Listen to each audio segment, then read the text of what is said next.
I actually was trapped in a hotel. It was about probably like 70 or so bloods in the hallway. Mase has decided it's time to spill the beans on how Diddy allegedly played a dirty hand with the bad boy artists the night Biggie lost his life.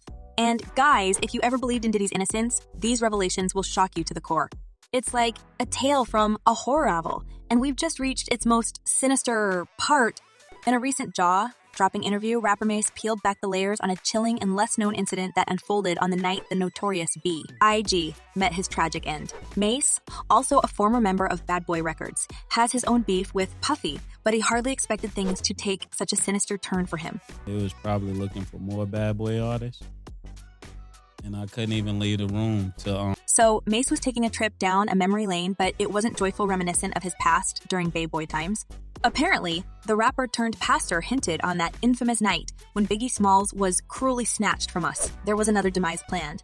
And it had to be Mase. As he described that night, Bloods were outside his hotel room looking for more Bad Boy artists to eliminate the night Biggie Smalls got unalived, and he also says he was abandoned in the night Biggie passed away. But hold on to your hats, it gets darker. Mase laid bare a spine-chilling scene, one that feels like it's been conjured from the depths of a thriller. When he revealed on the night when the East Coast rappers set a foot in lay and one of them got fatally shot, he was trapped in a local hotel room with no escape in sight. It was a plan set in motion by his own boss, Diddy. I was in a hotel. I actually was trapped in a hotel. As if being at the West Coast wasn't already dangerous for him, he soon realized that what a horrible mistake it was to come here. The hallway outside his hotel door was swarming with about 70 members of the notorious Bloods gang looking for more blood to spill. The Bloods' presence in that hotel wasn't by chance. They had a mission. And that mission was to make anyone associated with Bad Boy Records stop breathing. Their objective was crystal clear. They were hunting down artists linked to the record label. But here's the twist in this plot. As Mase now states, it was his ex-boss Diddy who was behind the whole thing. When you say you was left, what do you mean you was left? Like I was Who left you? As the former rapper stated, he stopped trusted Diddy from that moment on. His own label, led by the influential music mogul, abandoned him on the enemy's territory. And that's where Mase realized Bad Boy boss actually wanted to unalive him as well. As he said, I was left in law, and from that day I always said, I'm outta here. I was left. I came there with people. I ain't leave with those people. Now, Mase is saying the whole plan to arrive to L.A. with a group of East Coast rappers 6 months after the demise of Tupac Shakur was orchestrated by Diddy to divert attention from his participation, the rap legend shooting. No business in LA at that time. We all knew that. Why would Puff rent studio time? Come on, man, look. You see, during that tumultuous era, the East Coast-West Coast hip-hop rivalry had escalated to a point where it wasn't just about lyrical feuds. It had transformed into a palpable, perilous conflict. And considering that one tragedy involving West Coast rap legend Tupac already happened, and the prying eyes were all on Diddy, he wanted another mass accident, and this time chose nothing better than to sacrifice a couple of his rappers, including Biggie and Mase. I definitely jumped off the rail a couple of times. However, only one part of the plan worked out, and as you know, a tragic drive-by shooting took the notorious B.I.G. from us forever. It has become the second and the last demise of that escalated feud between the rappers, and many people are now saying that Mase was spared purely by the champ. As one person commented, Mase saw the real in Diddy. Honestly, I know Biggie probably did when it was already too late, trying to make his way out. Smee, just glad Mase is still here. Just glad Mase is still here. And another user added, I can't stand Diddy, but Mase was up his, the entire time. He should write a tell-all. Well, it would be great to hear the full story of that night because so far, we are getting the glimpses of truth. However, it's no secret among the hip-hop community that Diddy played a pivotal role in convincing Biggie Smalls to make that fateful journey to Los Angeles, despite the brewing tensions. He even once mentioned that he felt guilty in Biggie's demise. But even though it cannot count as a confession, many other people were repeating one after another that Diddy, with his profound understanding of the industry's intricate web, knowingly persuade Biggie to venture into a city simmering with hostility. Why in the hell you would put your man in a situation by sending him to Cali? It feels like there more than meets the eye to this seemingly straightforward decision, and Diddy had it all planned way before Tupac's shooting. The music mogul's actions and the circumstances surrounding Biggie's journey to Los Angeles offer intriguing layers of insight into a world where fame and danger often walked hand in hand.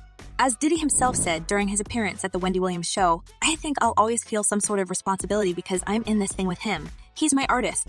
The details of that journey have been shrouded in mystery for way too long. However, it looks like the streets know more than is being publicly said. And since Diddy alone had the right to speak on behalf of the label's logistics, he decided to blame no one but the divine intervention. Gut, I was like, you need to get on the plane. But sometimes when you don't listen to your gut, you know, and this is God's world, you know, it's his plan. It looks like Diddy is making an astonishing and potentially strategic move to distance himself from all these allegations. Recently, he has decided to release the publishing rights of Bad Boy Records to the artists and writers who've collaborated with the label, Mase included. It's like he felt that something sinister is coming for him and wanted to shift the attention from the accusations and make people discuss his kindness instead. While this move might seem like a generous step for Diddy, it may be a calculated maneuver to safeguard his interests in an ongoing legal case. Really resonated that things are really dangerous. The move by Puffy comes after he faced years of criticism for his treatment of artists on his label. And Mase was the head of criticizing team. Apparently, after having experienced the horrible and sinister experience in LA, he wanted to prove everyone what a bad person Diddy truly was. In his 2020 Instagram post, the Harlem rapper alleged that Puff ripped off artists who signed deals with Bad Boy Records. As he wrote, "Your past business practices knowingly has continued purposely starved your artist and been extremely unfair to the very same artist that helped you obtain that Icon Award on the iconic Bad Boy label. And the most horrible thing is, according to Mase, he was completely in Diddy's power. You know that Bad Boy, EO has a reputation for not readily allowing artists to exit their contracts and maintain their affiliation with Bad Boy." When people want to get out of contracts, and a lot of people that speak on this, y'all don't know the business, y'all don't know what y'all are talking about. Many may believe that Diddy and Mase ended their ties long ago, but as Mase explained, he was just allowed to walk away from Bad Boy only in 2012 after 16 years of contract. However, his story with Diddy didn't stop there, and Mase continued criticizing his ex-boss and shocked the hip-hop community with his revelations. He explained that Diddy has been long rotten to his core, and it's time to expose his real nature to the world.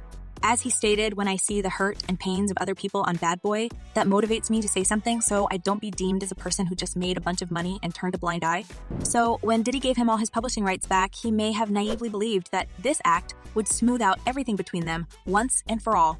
However, it only gave Mase enough proof that Diddy is now in the most vulnerable position in his life, and it's time to add the final nail into his coffin. Funny game y'all playing behind the scenes, so when people see me, they just see me turned up. While Diddy's legacy still resonates with many musicians, Mase still does not share the same sentiment, and it all stems from the way he's treating his artists. The former Bay Boy rapper took things a step further by disclosing what we had never known before, and as some netizens are saying, it's just a start of Diddy's epic fall. As one person commented, "Damn, I know I'm late, but Diddy, you should be ashamed of yourself." And another user added, "Diddy tried to get rich off of both of his #1 artists being unalived. Diddy is an evil individual, and the only reason why all this stuff is coming back on him is B, he's still pushing evil." Well, let's see how this story evolves, because Diddy is currently in a hot seat with accusations flying left and right. And now, I have a question for you guys. Do you believe that Mase could have become another victim during that night? And is Diddy actually behind all that? Drop your thoughts in the comments below, and don't forget to check my other videos. Well, that's it for now.